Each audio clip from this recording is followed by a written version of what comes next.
I don't know what episode this is. I should have put in the title what episode it is. It's on like episode 9, something like that. I've lost, do you know what, it's too much for me. I can't count that much.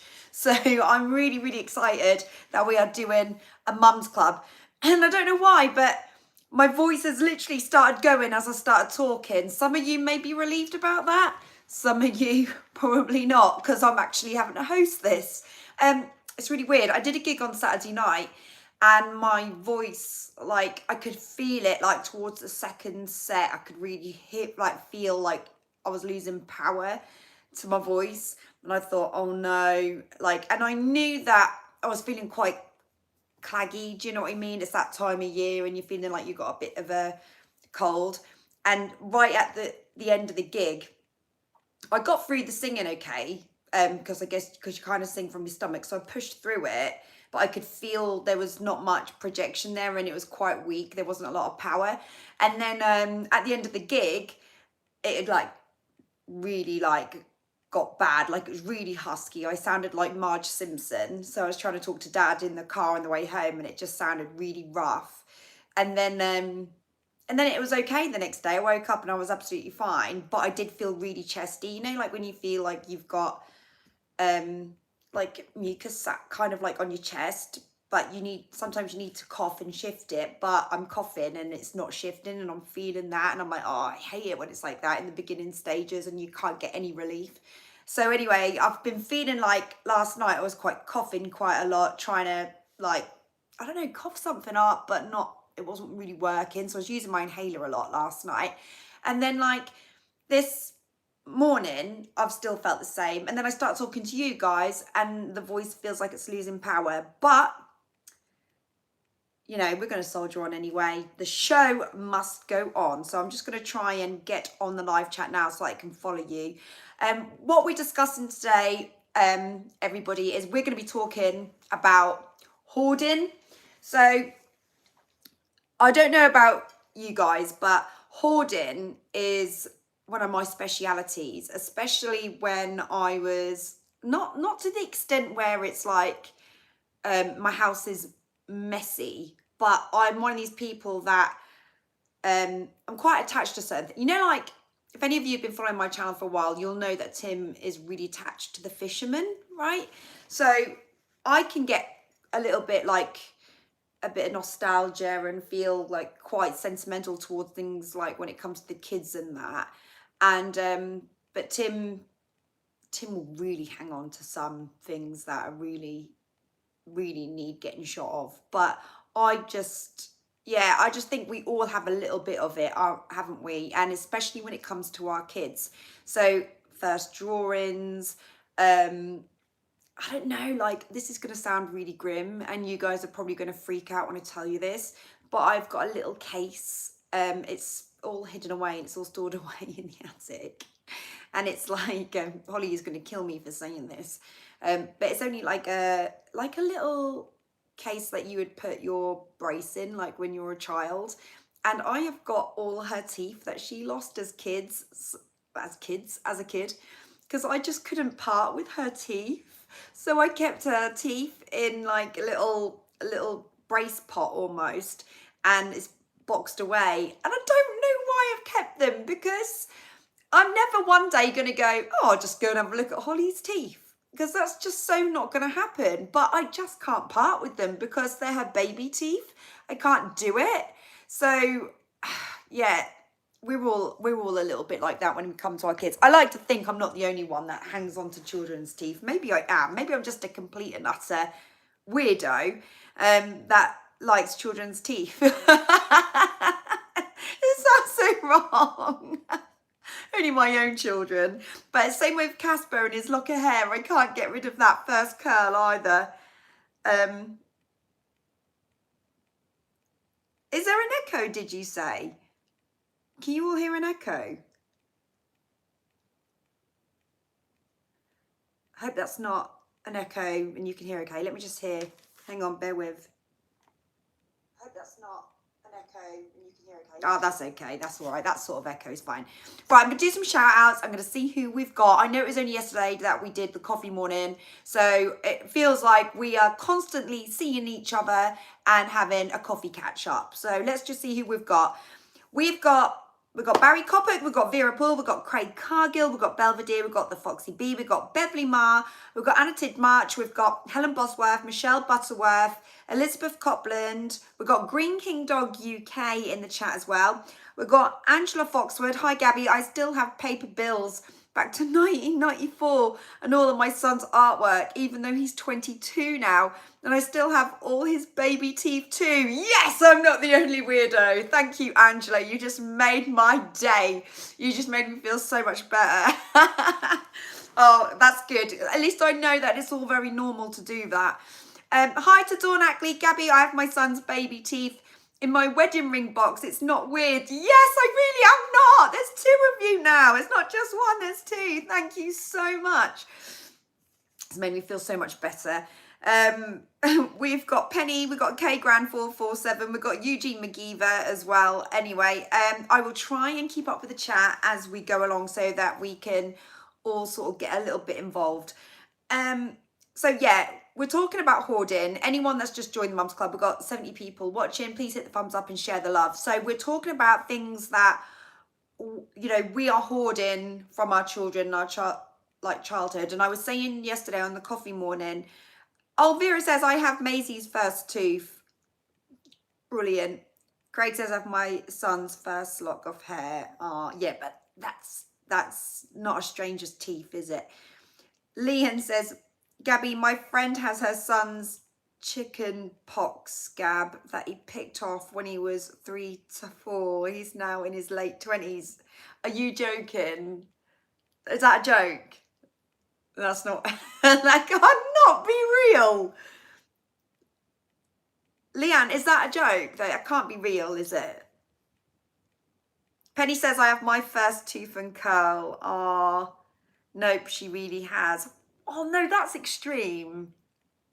That's really, I don't know whether to laugh or cry about that. That's one thing keeping a tooth, but a chicken pox? That's, nah.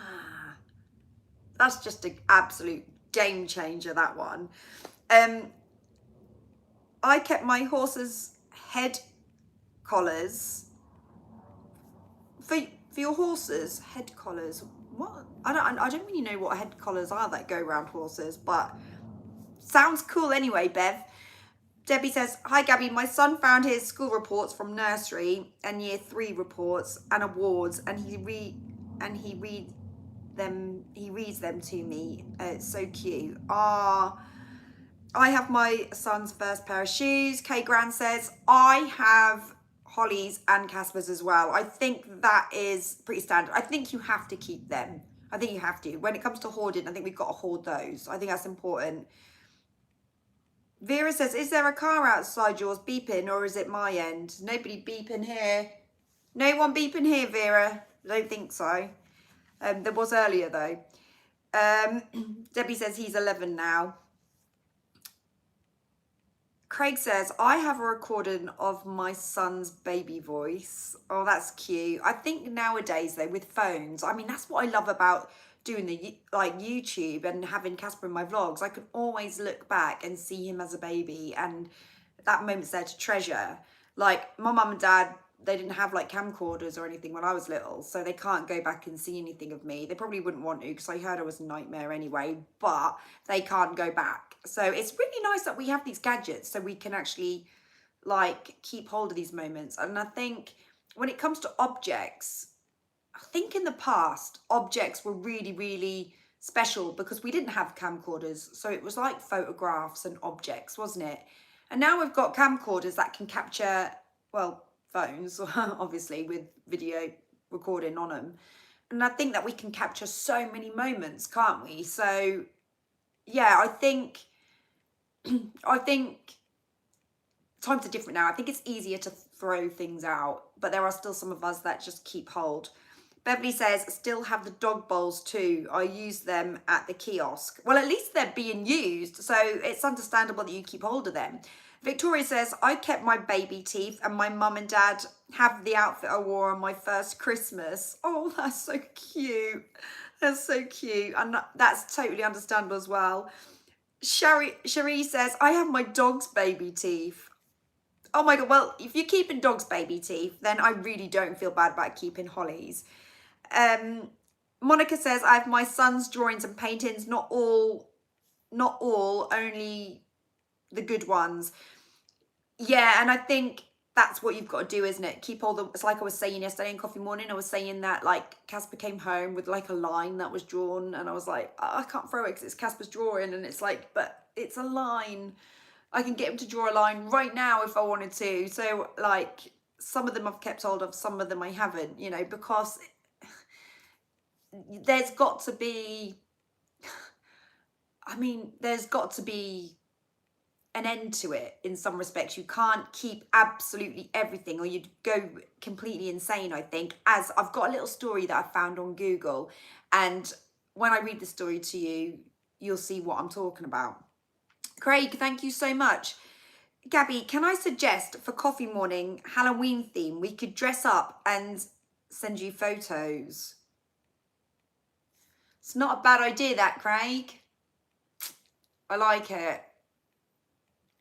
Yeah, I like that. Leave it with me. Leave it with me. I'm actually traveling on Monday, so I have to move Coffee Morning to a different day. But do not fear, everyone. I will make sure that we have it, but it may be on a different day. It may even be closer to Halloween. So just watch this space, everyone. Lee Davis is here. Hi, Lee. Did you hear when I went, Lee? I went, Lee. And it didn't come out properly. I got stuff I hoarded in my shed and I cleared it out. I had not been in there for 25 years. And what I found was worth money. I got 500 notes for a game console in its box and good money for Sony Walkmans. Oh my God, I remember Sony Walkmans. I mean, yeah, and there is this thing, if you keep hold of certain things, what if in time they're actually worth something? So like you say, these old gadgets that we think, oh my God, you know, probably 10 years after using these gadgets, we're like, oh, they're just so old, get rid of them. Then you get rid of them, but in 20 years, they're worth something, like Lee said. Do you know what I mean? So what do we keep hold of and what do we not keep hold of? It's quite interesting, isn't it, to see? But I do find as well that I am keeping all of Holly's old books. I'm going to have to show you in a vlog some of these old books. You know, like we were talking about the trunk that was in the cottage, and Barry, you'll know what I'm talking about. Inside there is just loads and loads of stuff like GCSE certificates, the ones that I did complete, which weren't many, and all my MVQs and my national diplomas and all that. And then you've got all these textbooks that Holly's got, and it's like, your GCSE results, how long do you keep hold of them for? Do you just keep them forever? They're gathering dust. What do you do? I've never, ever, ever had to produce my national record of achievement, I'm sure that's what it's called, at a job interview. Ever. Never. So why have I got these papers for? Do you know what I mean? For my own gratification, so that I can then look at them one day when I'm feeling low and go, oh yeah, I did achieve something. Do you know, what is it for? It's so strange. Leanne says, my mum got rid of everything, so I'm totally the opposite. Would love to look back at my old stuff. And that's the thing, once it's gone, it's gone. And I think that's why we don't like to do it. We don't want, you can't unring a bell. If you chuck something out, then later, like I'm going to give you a pure example of chucking something out and then being really frustrated. I'm going to tell you a little story. This has got nothing to do with hoarding, but you're going to hear it. Before I say that, Sandra says, I have my son's first baby bonnet, which was put on him after he was born. Oh, also first outfit and first baby shoes, even his junior school drawings and writing books. So cute. He's now 45. Oh my gosh. I think I've got Casper's hat as well in a little box upstairs. I'm sure I have. I don't think I've got Holly's though. Don't know what happened to that. So anyway, I'm going to tell you a little story. Why it's important to keep hold of some things even for a little while. So I bought Casper these pajamas. I'm going to show you them actually. They are here. Hang fire.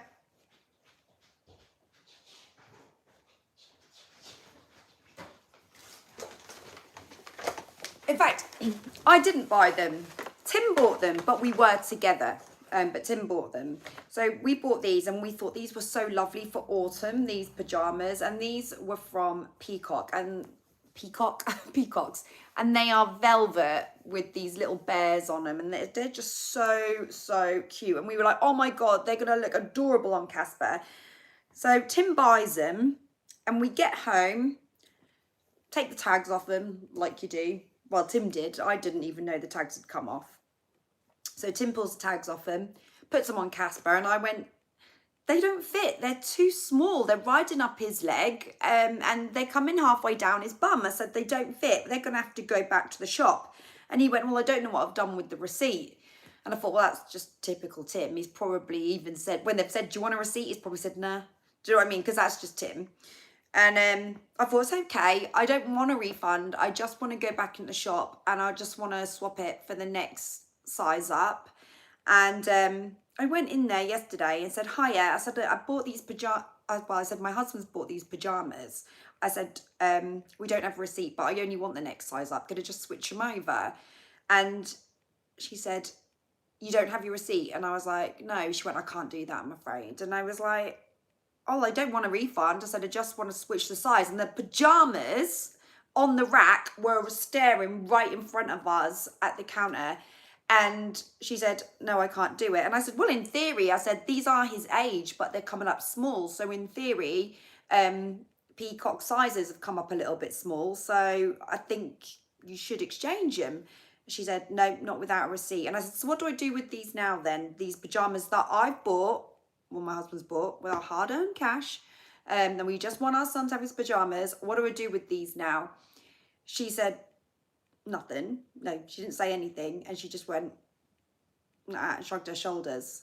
And I was like, right, okay. I said, can I speak to a manager? And the manager was standing right there. And she said, yeah, that's our policy, I'm afraid. Without a receipt, we can't switch them for the next size up. And I thought, bloody hell. Talk about being difficult on purpose. Do you know what I mean? They could have switched them. And I just thought, for God's sake, what is it with these stores' crappy policies where you can't switch something? Like, you can see it's in immaculate condition, it's been untouched. You know, what? And anyway, they didn't even know at this point that the tags weren't on. And I thought, I'm not really happy about this because it don't really feel right, because I've now got a pair of pajamas that don't fit my son.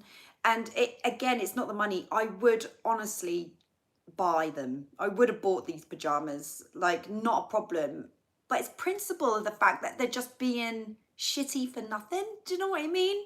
Like, why can't you just swap them? It's not a problem. If it was faulty or they'd got a stain on, or you could see they're creased up and really worn bad, like, I get it.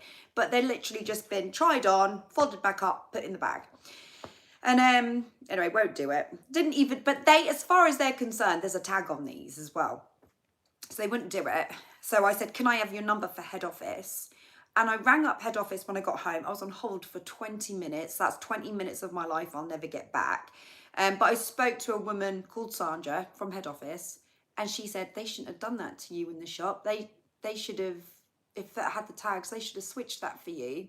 And I said, yeah, well, they wouldn't. And I said, and they weren't helpful at all. And anyway, long story short, she said, go back in there, she said, and tell them you've got proof on your husband's bank statement, which we did, and I'd already said that.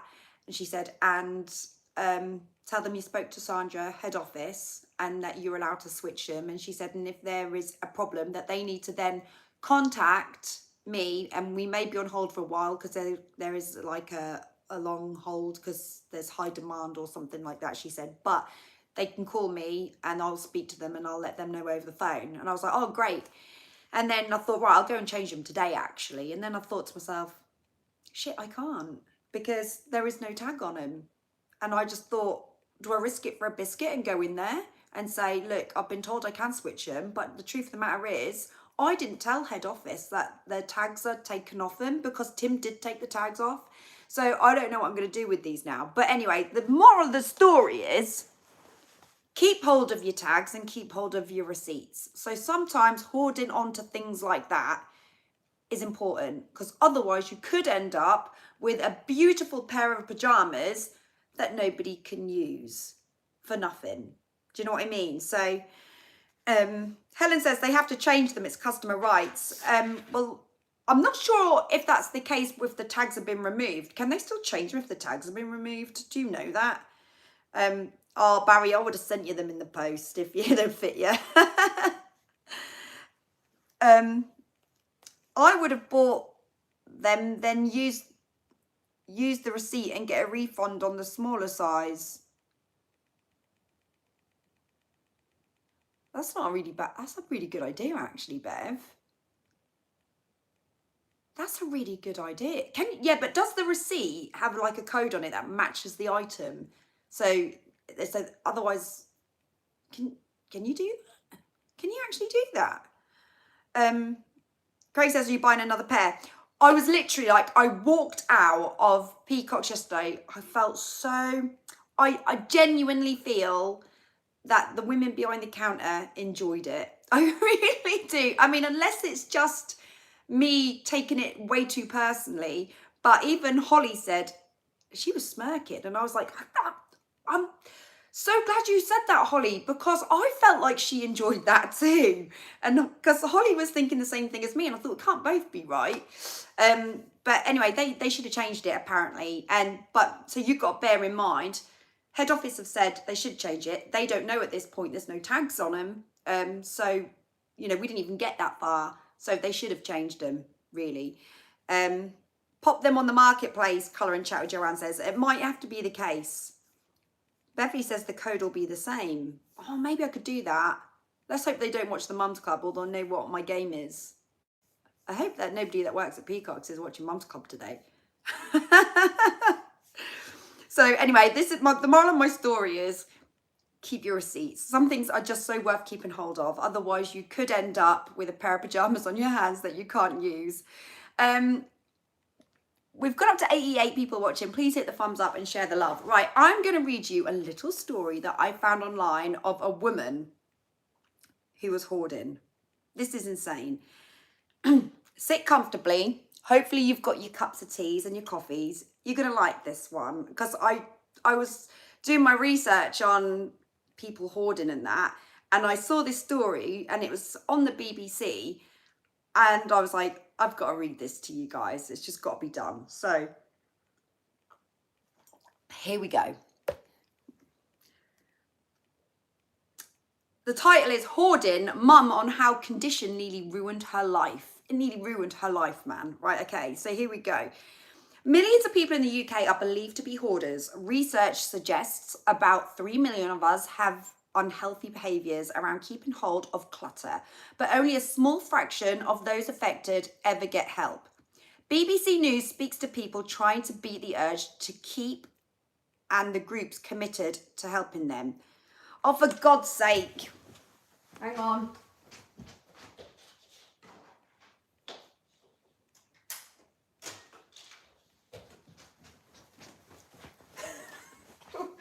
Wait. You liking the story so far, everyone? I swear this happens every time I do Mum's Club.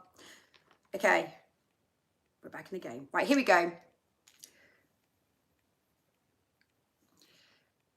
The mother of one would often try to avoid her home in the cathedral city of York. It wasn't that there was a problem with her home, it was what was in there that was the issue. Jenny, not her real name, so they've obviously disguised her, had found, kept and collected and stored so many items that were the bedroom, kitchen and living areas that they should have been, and they were just boxes and bags stacked from floor to ceiling. Some of the items the 32-year-old had managed to convince herself she would need again. Don't we all do that, right? Some of the items, like a tyre or a Myrad plastic bottle. Myrad? What's a Myrad? Plastic bottles were just there. Having previously struggled with depression, anxiety, and post-traumatic stress disorder, she says things spiraled when her son was delivered 10 weeks early. So this is a mental disorder, I think. Well, I don't think, I know it is. She said, I keep all his baby stuff. I just didn't throw anything out, she says. When it was at its worst, I avoided my house. I would only go in for the least amount of time. Where was this girl staying? As her hoarding problem grew bigger, her landlord's patience grew smaller until in late 2022, she was threatened with eviction. Michaela Shaw runs the city's Community Bees group, which has helped more than 500 people with hoarding problems since February 2019. These people can't go to the bathroom, they can't go to the kitchen. She tells me 9 out of 10 times you find them sleeping at the bottom of the stairs because it's the closest to the door. So when they order things, they have someone to say hello to. The reason why people hoard can be blah, blah, blah, blah, blah. Anyway, Michaela and her team were contacted about Jenny, and within hours were on hand to help get rid of the clutter, offering what she calls a fresh start. Miss Shaw says clearing homes out can take weeks, sometimes even months, and requires patience, trust, and gentle approach. Some individuals can say, right, I want everything in that room gone. Others go through every little item with them and push it into different boxes. It's difficult to let go of some pieces. In her early 30s, Jenny is comparatively young to have attracted attention and managed to get help. So she managed to get help for this. So she's absolutely fine now, basically. But her house, washing machine's just gone off.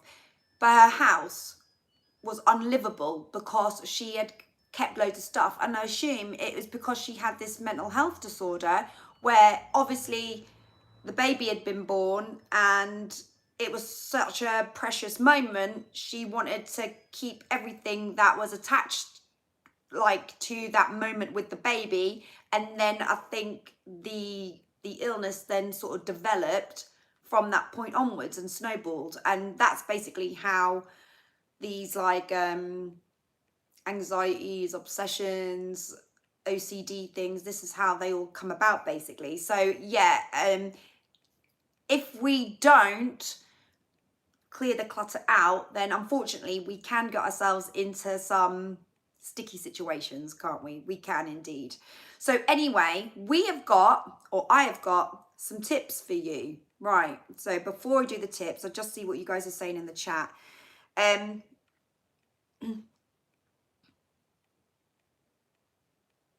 hang on, you're all talking about... Oh, Penny says I used to watch Hoarders American program. Anna, thank you so much for sending that membership. That is so, so kind. Thank you so much. Lee Davis says, I would not throw old batteries away, old papers. I kept everything. It's a mental problem. I always think I will need it. I think so many people are like that. So, like, let's go on to these tips that I was just saying. So, the Mums Club Live Top 10 Decluttering Tips. Here we go. Number 1, start small. Pick one drawer, shelf or corner. Small wins, big momentums. So basically start decluttering in small spaces first so you can get yourself used to decluttering. 2, a 15-minute rule. So set a timer so you're decluttering fast. Stop when it dings. You'll do more than you realize. So make sure that you put a timer on. So if you're thinking, I really don't want to declutter, just get hold of a drawer or a cupboard and go, I'm just going to do this for 15 minutes and just see what you can pull out and get rid of. 3, think, would you buy it again? So basically, if you wouldn't spend money on it today, think, do you actually need it then? Do you know what I mean? Because if you wouldn't buy it now, you don't need it. So things that's like a shopping problem. Number 4, the 6-month test. If you haven't used it in 6 months, you probably don't need it. So think like that. If you've got something that's been laying around, like, I don't know, you'll use this, won't you? Because you'll be leaning on it. But say, for example, I'm trying to think what I've got in my house I haven't used for 6 months. I'll tell you what I do have. No word of a lie. This alcoholic here. I've got one of these corks that you put into a wine bottle. So when you open a bottle of wine and you don't want it to turn and you want to keep it fresh, and it's one of those ones that's got a cork and not a screw, you can just sort of plug it in and it sort of holds the wine, so it makes it nice. And I haven't used any of them, like definitely in over 6 months, and it's probably because I'm an alcoholic. So then that is why if you watch Coffee Morning, you'll understand what I'm talking about. It's just a joke. It is a joke, by the way. So 5, 1 in, 1 out. For every new item, donate or recycle one similar thing. So, for example, I've bought some new cushions, so therefore my old cushions are gonna go because the new ones are coming in, and I'm gonna donate them to charity and someone else is gonna get to use them. I do love that whole principle of Vinted, where one man's junk is another man's treasure. I think that's fabulous. Number 6, tame the kids. So keep a small memory box per child.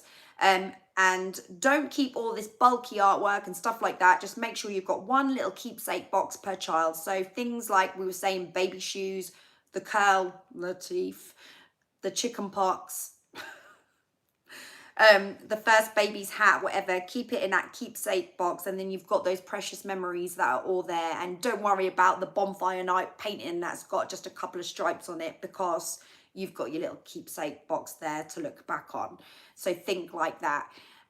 What number are we on? 7. Sentimental but smart. Choose your favorite keepsakes. Not all of them. The memory isn't the stuff. So that is true. So make sure that you just keep a few of them, like we were just saying. 8, the maybe box. Not sure, box it. Label it with today's date, and if you don't open it in 6 months, donate it. So put it in a box that says not sure. Number 9, declutter where you see it. So start with visible spaces, kitchen counters, bedside tables for instant motivation. 10, pass it on. And like we were saying, like Vinted, donate it, gift it, sell it. Sell it is brilliant because you can only have a little bit of money to go and buy yourself some new treasures, something that's actually worth having. So there you go. There's your 10 tips.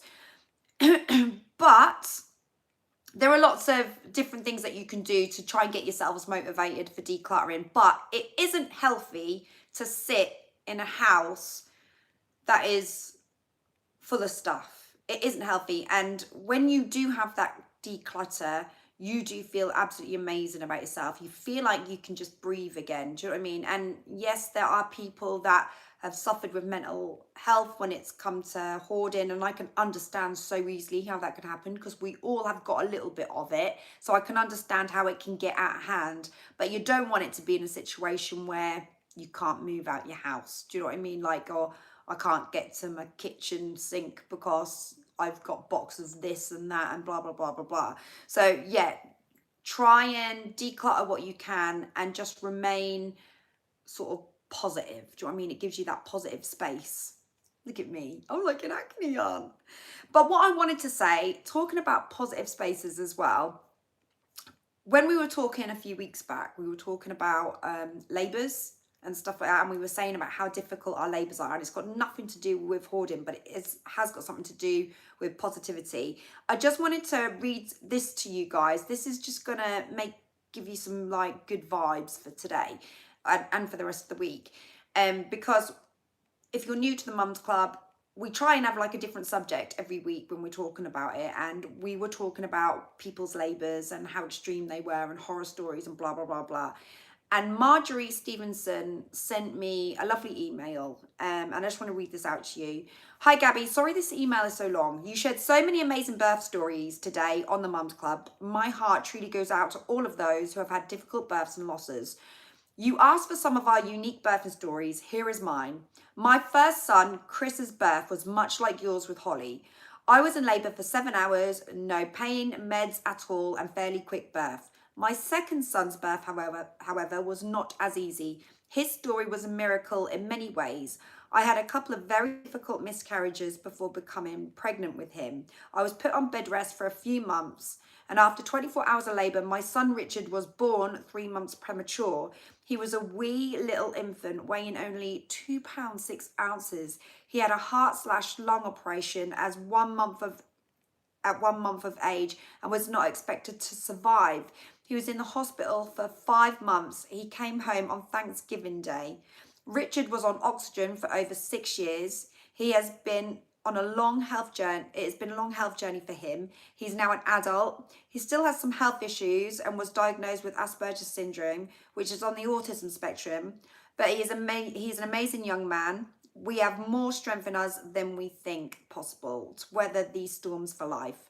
For us, it's our faith that got us through all these years. We had a lot of support from family and friends too. We had to learn to accept help when offered. Here are a few photos if you would like to share the story. This is the condensed version and share the photos with the Mums Club. One photo is of my boys just on the right, and we'll show you that in a minute, after Richard's birth. The other is of him for a few years ago. I've been in the process of writing his birth story in a memoir. It may never be published, but it has been helpful and very charismatic, putting the story down on paper. I don't know if I said that right. Charismatic? Have I said that right? Yeah, putting it down on paper. I've had a few short stories published in magazines over the years, so maybe one day Richard's story will be in print too. Hopefully it will help someone going through a similar ordeal.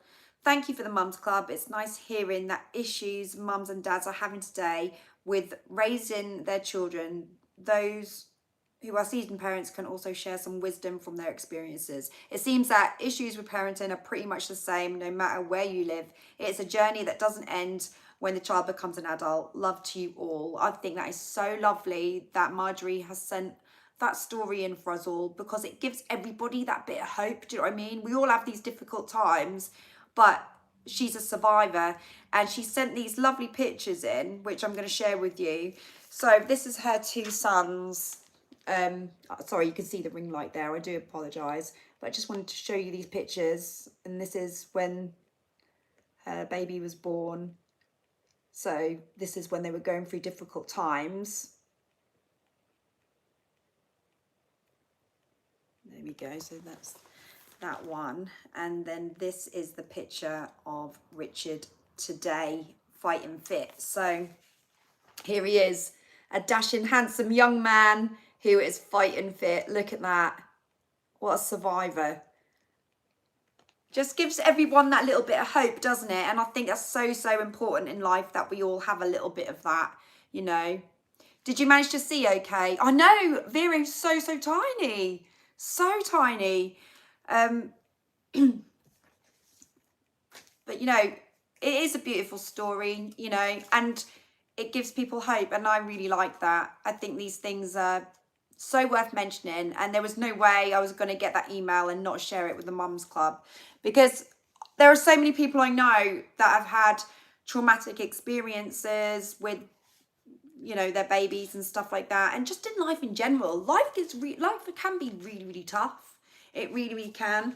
It throws us some challenges, but what gets you through those challenges is the positive people and the space around you. So it's so important to back each other up. Do you know what I mean? And be there for one another. And I think it's really nice that she shared that story with us. So just quickly, we're going to do a quick game. You were 2 months early, Craig. And what a strapping man you turned out to be. So anyway, listen, I need a drum roll, guys, because we're going to play a little bit of a game. Are you ready for the game? Come on, let me know. Barry, thank you so, so much for something to soothe your throat. Can you hear it? It's bad, isn't it? Most people say, well, you shouldn't shout too much, especially the neighbours in Greece. But it's not through shouting. It's just I'm chesty, and that's what's caused it. Thank you so much, though, Barry. That's so, so kind. Really appreciate your support there. All right, here we go. So here's the game today. I find it really hard to get the game sorted. I'm like, oh my God, I've got to give them a game now. I've got to follow through with the game every time. Okay, the game. This game, you have to decide. There's no win or lose. You just pick, all right? So the game is called Keep or Chuck. So keep or chuck. So I'm just going to shout a few things out and you guys are going to say whether you would keep it or whether you would chuck it. So here we go. Oh, I've got some Hall Soothes in the car. I'll probably have one of those, Craig. Okay. Would you keep or chuck old baby clothes? Would you keep or chuck? Oh, I prefer cherish or chuck. Why did I say keep or chuck? Hi, Tracy. Thanks for joining us. Thank you. Old baby clothes. Michelle says keep. Beverly says donate. Donate's not an option. It's got to be keep or chuck. But yeah, obviously, yeah, I think donate's good. Every time I wanted to donate Casper's stuff, nobody would take it. Like my brother's little one was younger than Casper, and I kept saying, do you want some of Casper's old clothes? He said no. I was like, great. I understand that, Barry. Vera says keep. Vera says I have kept. I donate old clothes. Lee says charity shop. Butterfly says donate. Sherry says keep. The Foxy Bee says hello there, Tracy. Kate Grant says keep. Doe Darling says maybe keep one sentimental piece. Yeah, I get you. I suppose you can't keep them all, can you? Yeah. With Casper, I kept all his clothes for the first year because I knew that that was like official baby. So I vax bagged him. I don't know what I'm going to do with them. I just can't part with them, and I just don't even want to give them because they're Casper's first year baby clothes, and every outfit I got him was like a special outfit. Like I dressed him like a little dolly every single day, and I was like, I just don't think I can part with them at all. So Casper's clothes for the first year, and then from that point onwards I have just given to Holly. She's either put them on Vinted, so if you went onto Holly's Vintage you'd probably see some there, or you know, if they've got stains on them that just won't shift. I haven't even tried to get them out. Just thought just put it in the bin, because like you just be here forever. You spend more on washing the clothes than actually the clothes are worth. So yeah, things like that I've just binned, and stuff that are good I've sort of charity shopped or put on Vinted or something like that, depending on what it is really. And my mum works for the church, and we gave our old mattress for the baby cot to a family that was in need, because she helps families that are in need of things. So they've had a few of the baby stuff. They've had some baby sheets and stuff like that, and that felt good. When you give something to someone that they need that you don't need, and you're just doing it, it makes you feel good. Honestly, it is like taking a supplement. It does make you feel great. So anyway, baby clothes. Next one, random cables. I know this has got nothing to do with kids, this bit, but random cables. My house is full of like chargers for this, that, and everything else, and all these different connectors, and I don't know what anything's for, but I've got a drawer full of cables, 100%, because I don't chuck them in case I find something and go, where's the, and I need to use something, I go, where's the charger for that then? Oh, I threw it away. What would you do? Oh, thanks, Butterfly Spirit. Michelle says chuck. Foxy B says chuck. Beverly says keep. Charlie says hi to the Foxy B. Doe says get rid. Anna says chuck. Kay Gran says chuck. Butterfly Spirit says chuck after a while. So yeah, I think certain ones you've got to keep hold of, certain ones you just got to chuck. Next one. This is an interesting one. Gift bags that you've received presents in where someone hasn't wrote on the label. What do? Do you chuck them, or do you keep them and reuse them? What do? Do you keep it or chuck it? Elizabeth says keep. Oh, well done, Charlie. That sounds brilliant. Well done, you. Craig says reuse. Beverly says chuck. Foxy B says keep. Oh, we've got mixed ones here. Lee says chuck. Michelle says, that's one of the things, Lee, that you wouldn't mind chucking then. That wasn't a bad one. Penny says recycle. Anna says keep. Michelle says keep and reuse. So yeah, we've got a little bit of a mix there. I think reusing is a good one on that. Do you know what I mean? But if it's crumpled up and you can tell that it's been, it's passed hands about 10 times, then maybe it is time to put it in the recycling. Do you know what I mean? Because my mum can be a bugger for that sometimes.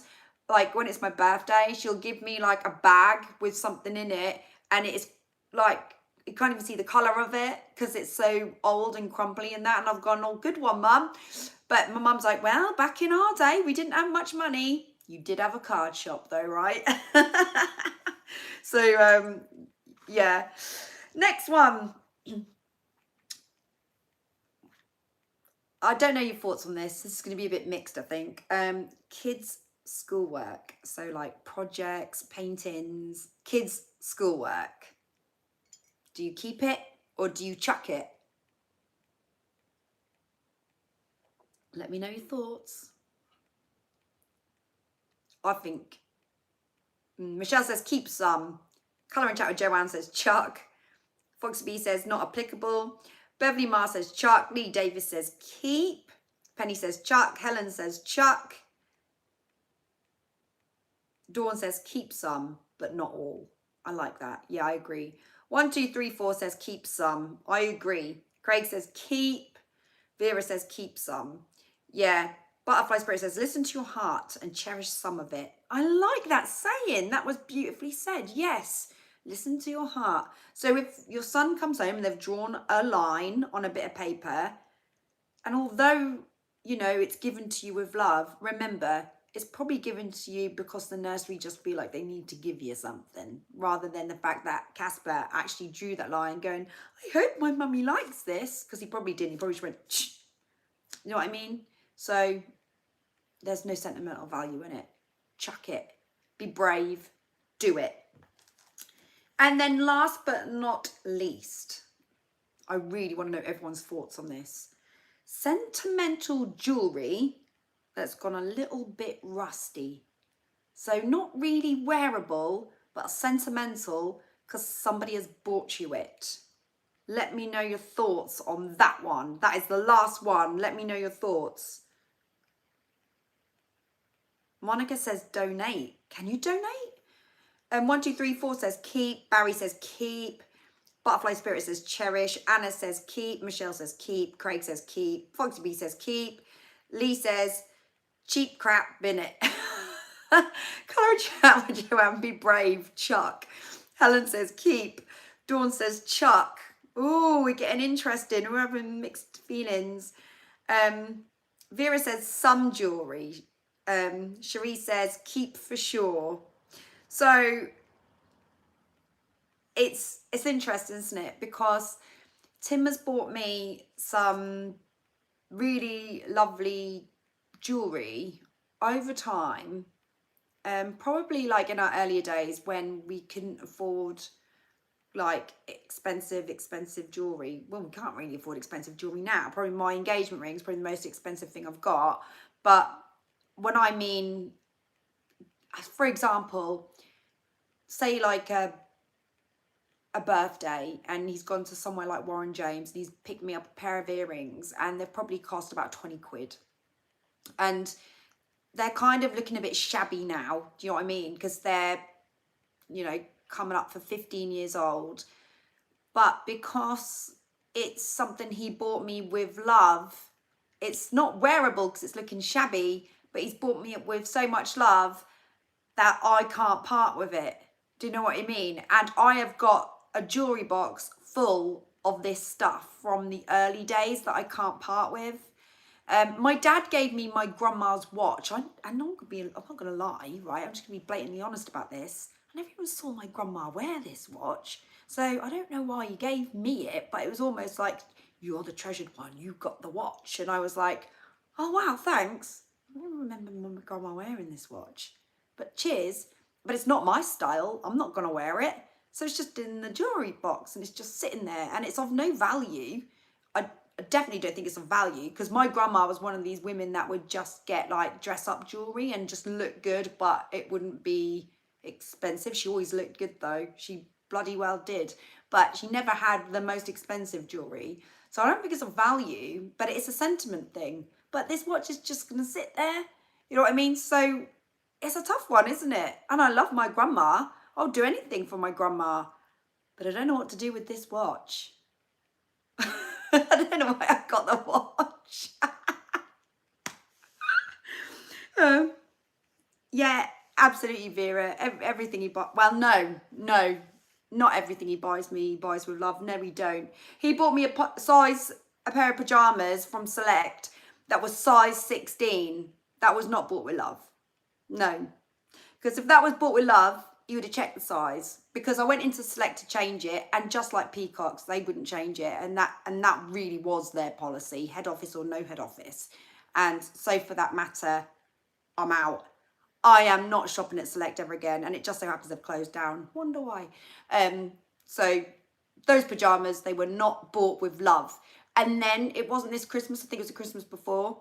He bought me some, or was it this Christmas? I'm not sure. He bought me some nighttime moisturiser for 65 plus, 65 years plus. He didn't even read it. He just picked it up off the shelf and bought it. That was not bought with love.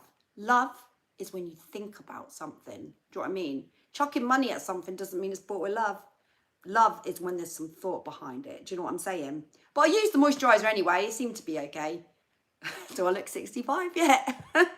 but regardless, whether Tim buys me something with love or not, I still love the bones of that man. So, and we can have a laugh about it. I did laugh about the pajamas, and I did laugh about the moisturising cream. I was like, blooming at Tim. So, yeah.